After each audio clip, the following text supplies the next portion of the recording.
కాంగ్రెస్ కు చెందిన అకౌంట్లను సీజ్ చేయడం హేయమైన చర్య అని ఎన్ఎస్యుఐ నేతలు మండిపడ్డారు.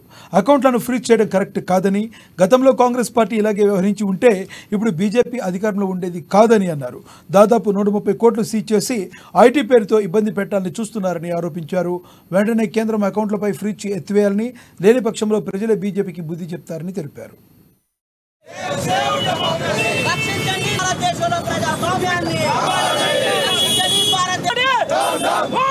రాజ్యాంగబద్ధంగా పనిచేస్తున్న వ్యవస్థల్ని సర్వనాశనం చేస్తూ ఈరోజు పరిపాలన కొనసాగిస్తున్న నరేంద్ర మోడీ మరి ఈరోజు కాంగ్రెస్ పార్టీకి సంబంధించిన అకౌంట్ను సీజ్ చేస్తున్నారు.